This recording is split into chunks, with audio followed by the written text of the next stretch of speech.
There's a specific kind of smart that makes ADHD almost impossible to catch. Not impossible to live with. Impossible to see.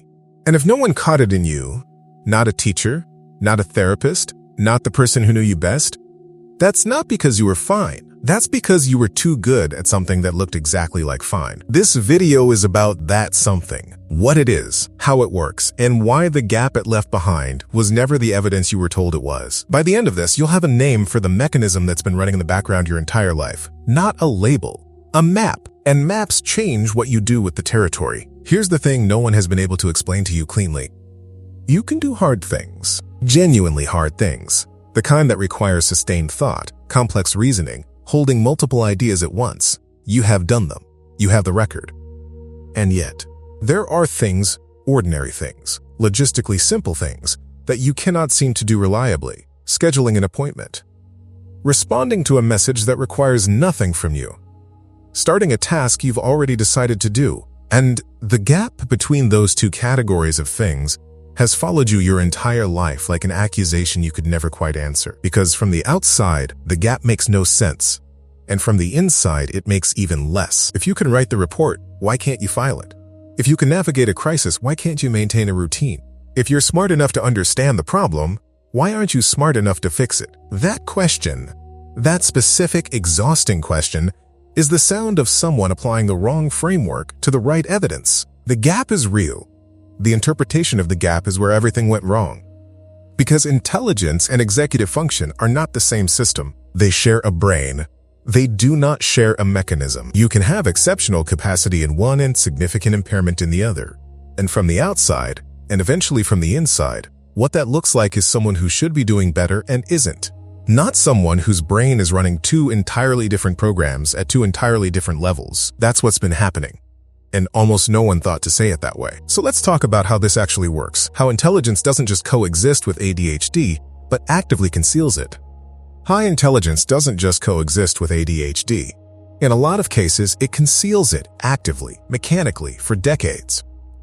This is how. The brain that is good at pattern recognition, at anticipating consequences, at reverse engineering what's expected, that brain develops workarounds, early, automatically, without anyone asking it to. By the time most high-masking women are in their early teens, they have already built an internal system for appearing to function the way they're supposed to.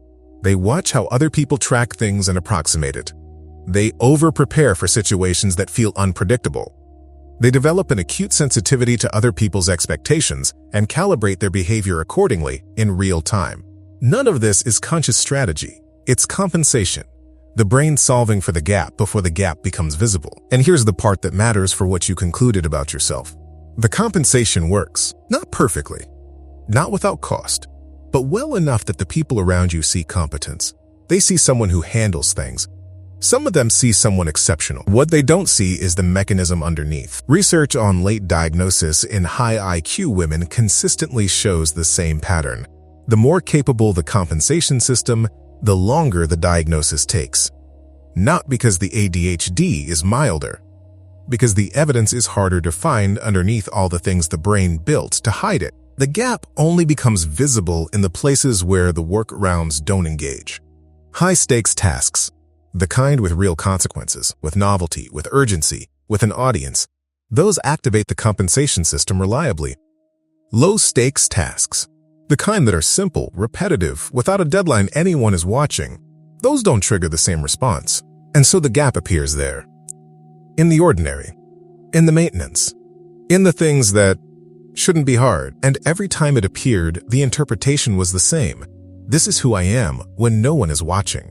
This is what I'm actually like underneath the capable version. It makes complete sense that you built that conclusion. It was the only conclusion the available evidence supported. The evidence was just missing the most important variable. Which brings us to what happened next, to the case that was built and who built it. Here's what happens when a brain that's good at building cases spends decades building one against itself. The evidence accumulates.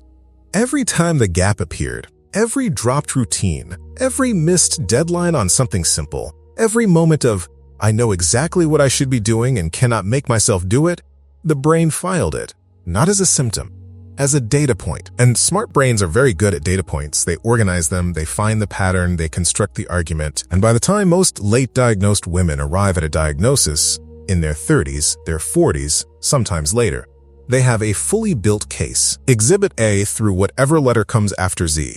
Every failure categorized. Every gap documented. Every moment of, I should have been able to handle that preserved in detail. The diagnosis lands into that. And here's what makes this particular. The brain that built the case is the same brain that's now being told the case was built on a misreading. That's not a small thing to hold, because the self-assessment wasn't careless, it wasn't pessimism. It was the result of decades of careful, intelligent observation. The observation was accurate.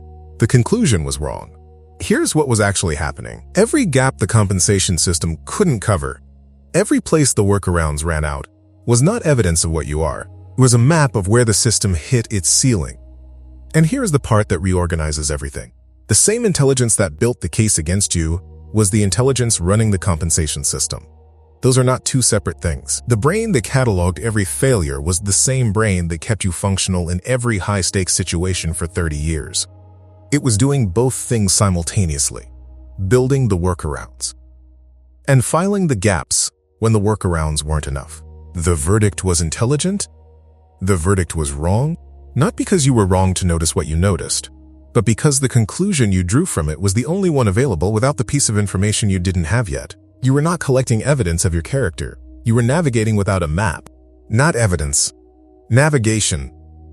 If something in this video landed and you want to take it further, there's a 5-minute quiz in the description built specifically for this stage.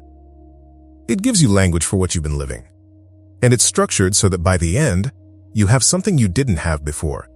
A framework that places your history inside something that makes sense of it. Not a diagnosis. A starting point. Link in the description. So here's what changes now that you have this piece. Not everything. Not immediately. Understanding a mechanism is not the same as having the shame dissolve. And it's worth saying that plainly, because one of the quiet fears in this territory is that the explanation should have fixed more than it did. It doesn't fix it. It locates it. And location is where everything starts. Here's the one thing that's worth doing differently. Starting from where you are right now. When the gap appears, when the simple thing doesn't happen, when the routine drops, when you're standing in front of the task you decided to do and nothing is moving, don't file it. Not yet. Not as evidence. Ask a different question first. Not, why can't I do this? But, what does this brain need to initiate this? Those are not the same question. The first one is a verdict search. The second one is diagnostic. And the diagnostic question, asked without judgment, asked as information, will start to reveal something the verdict search never could. The actual conditions under which your brain moves. This is not a productivity reframe. It's not, just ask yourself better questions and the executive dysfunction will resolve. It's the beginning of learning your own map instead of applying someone else's template to a brain that was never going to fit it. The compensation system you built, without being asked, without anyone even knowing you were building it, that system is evidence of something. Not of failure, of a brain that has been problem-solving its own situation for decades. With incomplete information, under conditions that were never designed for it. That's a different sentence than the one you've been living inside. It takes time to feel like yours, but it belongs to you now. This video named the pattern. The quiz in the description helps you map it onto your own history with language that was never available to you before. Link in the description and in the pinned comment below. What was the hard thing you could always do and the simple thing that kept proving you wrong? Drop it in the comments. There are years in this you won't get back.